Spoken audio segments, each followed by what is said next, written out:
This is Dr. Ron's Words of Wisdom, words on leadership, goal setting, productivity, and a whole lot more. I pray today that you'll find this like a vitamin or a supplement for your mind and heart. And wherever you receive podcasts, would you please subscribe to Dr. Ron's Words of Wisdom and pass the words on to help people be able to locate this podcast? I'm looking for some next level leaders that I can come alongside and encourage and coach and maybe even be a mentor to you. Just see if there's some possibilities of us getting together. Go to drronblake.com/call and you'll get on my calendar and I will give you a call. Actually, this is part 2 of the previous podcast. I'm basing it some principles from a book called Leading with a Limp by Dan B. Allender. I just got back from the state of Virginia where I spoke to some leaders with my group in that state, and we had a wonderful time. And I spoke one session of some things from my own life and from a Bible story, as well as things I learned from Dan Allender. I don't know Dan. I highly recommend his books. I've read most of them. They are exceedingly helpful. And I especially like the concept of leading with a limp, and I'll talk a little bit about that today. One thing that I want to say as we begin today, leader, is have you ever thought of yourself as the chief storyteller of your organization? You are the keeper of the story. Now, maybe you don't fancy yourself as a great storyteller, but as a leader, you're going to have to tell the story of your organization or your group. And if you say, well, I really need help in that area, nothing wrong with that. We all need help in lots of areas. But find someone within your workplace, your church, your not-for-profit, wherever it is you're leading, find someone who is a storyteller or someone who has the corporate memory of how things used to be and how change happened and how you got from where you used to be to where you are today, and let them tell their story with passion. You are either the primary storyteller, but you are for sure, if you're not that, you are the keeper of all of the stories. Now, I would like to tell you that leadership is just one progress moment after another, just going from strength to strength and upward always. I imagine that there are some of you listening to this podcast today, and how you got to be a leader is you just got thrown into it. I tell the story of when I was a little boy and I didn't know how to swim. I had 2 friends who asked me when we got to the pool to go put my foot in the pool and tell them if it was warm or cold. And when I went to the edge, and for some reason I went to the deep end, stuck my foot in the pool, they pushed me in. And as I was sinking to the bottom, I thought someone would come and help me, and no one came. And so I don't know how I did it, what kicked in, but I began to flail and kick, and with every ounce of effort in my body, for I knew it was a life or death situation. Somehow, against all of the odds, I at least moved myself in the water until I got to an area where I could stand up and get my head above water. I have just described how most of us entered into leadership, even with the best intention and the best planned preparation. That moment we land in that place, we feel like we were not prepared and we were thrown in. And so one of the reasons I've started Dr. Ron's Words of Wisdom, a podcast, we're coming down on about 10 months, almost a year, is that most of you got thrown in. So I'd like to throw you a lifeline and tell you some things I've learned across these years. One of the things that will happen to you, I don't care if you're running a paper route, if you're self-employed, you work for somebody, you're in a family, there are lots of places it happens. All of us are going to face a crisis. It could be a family. It can be health. It can be financial. It can be spiritual. It can be things outside of our control as well as things that we do have control of. All of us in leadership. have faced, some of you right now are facing, and if you're not in either one of those two categories, get ready, my friend. There will be a day when you face a crisis. Facing a crisis is you either are sifting or separating. You're forced to make a choice. Often crises come because choices haven't been made, or someone hasn't made a well thought out, well planned choice. And now the organization or the leader's back is against the wall and a choice has to be made. This is the time that will expose not only the organization's weakness, but the leader's weakness.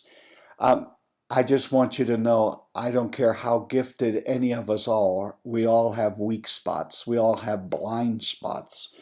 We all have deficiencies. That's why it's always good as often as possible to work in teams, which helps to mitigate against some of our weaknesses. A crisis in your organization will be the time, leader, one of the times when you get caught in the crossfire. It's going to happen. Now, there's no magic words that I can give you. There's nothing that I can say that will take the pain or the sting away, for it is painful, and we may as well just face up to it. It is painful to be caught in the crossfire, but it is an essential part of our development as a leader. We need leaders all the time, but we especially need leaders when we are in a crisis, either in our organization, our country, or our world. So though you'll be in the crossfire, we've all been there. It doesn't make it any more easy to go through, but it's going to happen. There is a sense in which there is an absurdity to leadership. To expect one woman or man can gather all the facts and information to make decisions that will push the organization forward and will do it while everyone is standing on the sidelines applauding your brilliant insight and your great leadership gifts. If that has ever happened to you, please write me a note. I'd like to meet somebody. Dan Allender points out that in our heart as a leader, there are three possible responses when we face the absurdity of leadership that comes in tough times and crisis and difficulties. Control. There are a lot of leaders who are into control. They have to control everything. They think by controlling, they'll control the narrative, they'll control what people are saying, they will control the outcomes. And that seems to be a natural part of human nature. I'm going to not just manage this, I'm going to control it. And if you set that as the course that you are going to follow, you will soon discover you may be the only person you're fooling into thinking that you're in control and you're controlling the narrative and you're controlling the process. It just isn't going to happen that way. And then the second course of action when we face the absurdity of leadership, and then especially when we realize we have not been able to control the narrative or the program or the problem for very long, is flight. I'm just going to leave. I'm going to find a greener pasture. And when you're in those situations, anything looks like a greener pasture. And there becomes this defense mechanism, the fight or flight, and we don't think we've been able to control it, and the message is seeping out. So we're going to run. We're going to run from the problems. Oftentimes, when you seek to run from a problem, you have missed an important lesson that you would have learned, leader, had you stayed. Because the third is brokenness. Now, not brokenness to the point that you can't survive and you can't function, but a brokenness that comes from realizing I am a human being. Even though I am the leader, I'm a human being and I don't know everything. I don't have absolute insight into every situation. And what it does is it breaks our pride, and not a brokenness that we just throw in the towel, we give up, but a brokenness that realizes God can help me, others can help me, And one of the ways where we need help is to have an absolutely correct evaluation of ourselves. A leader who's been broken is a paradox of confidence and openness. Being broken doesn't mean, as Dan Allender uses it in his book, Leading with a Limp, isn't talking about broken to the point that you're on the sidelines now and you're unable to assume and continue to be a leader. It just gives you a almost mystical mix of confidence and openness. You can be broken and still be a confident person, but you also become more open to say, I need to listen more. I need to learn from others. I don't absolutely know everything about this situation, and I need to gather the facts and gather the team. Um, I hear people saying, I don't know, when I ask them, what are you going to do in the given situation? I don't know. Whenever I hear someone say, I don't know, I'm wondering if it's really, I don't know or I don't want to know. There's a major difference.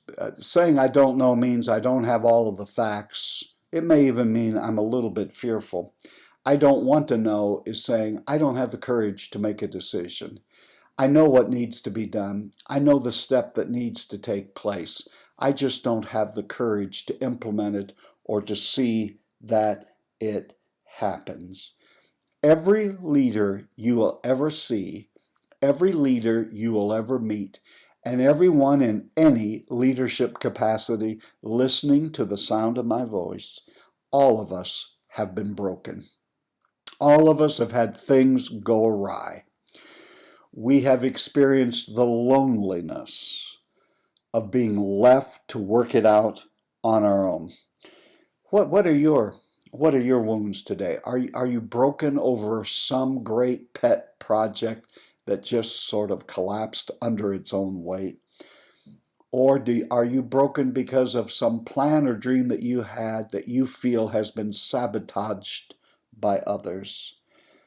Do you feel a sense of betrayal that the people you took into your confidence, the people who you assumed loved you and believed in you, have sort of left you on your own and you're trying to figure it out? And there's no more bitter experience than being betrayed by a loved one, be they a family or a friend. Here's what I know happens when you set out to be a leader. Initially, they applaud you. I give a report to my group. It's coming up here in a couple of months, and usually, out of courtesy or whatever, they will applaud my report. If that was your only picture of me being a leader, you would say, I'd like to have that position, because every time you get up and speak, people clap. But if you got in the car and traveled with me across the months, you would find out that I go into many places where there's nothing remotely like applause. You and I were not called to play to applause. I want you to know the applause dies down. I don't mean that people turn on you or they don't like you, but you have to work without applause. It is in leadership that I believe God wants to grow your character. You can gain great leadership skills and become better and better, but the most important thing that needs to happen is you need to grow in character. When I've had times of failing and brokenness and wondering why this was happening to me, it has come a time of stretching and growing and making me more sensitive, and I've come to understand life is a gift. Leadership is a gift. It's something we're really stewarding. It doesn't even really belong to us. And we need to give a good account of what we're doing. Maturity happens with the help of breaking events. Maturity happens because and through things not working out as we hoped they would. Maturity and grace happens when we get to the end of ourselves and realize we don't know it all. We didn't have it all figured out, and we really need a lot of help. Dan Allender goes on to say in his book, don't trust a leader who doesn't limp. He's not talking about physically limping, but someone who has come face to face with their brokenness and have learned to overcome and to be stretched and to grow in grace and goodness. That is my hope and prayer for you today, leader, that you will be women and men of growing grace, and your brokenness will not be the end. It'll only be the entrance to a new level of leadership. You have been listening to Dr. Ron's Words of Wisdom, words on leadership, goal setting, productivity, and a whole lot more. I trust today this has been like a vitamin or a supplement for your mind. And wherever you receive podcasts from, would you please subscribe to Dr. Ron's Words of Wisdom, leave a rating and a brief written review. It'll help and enable others to find this. Remember, my leadership friend, you are doing better than you think you are. You really are. And until next time, this is Dr. Ron saying, have a great and blessed day.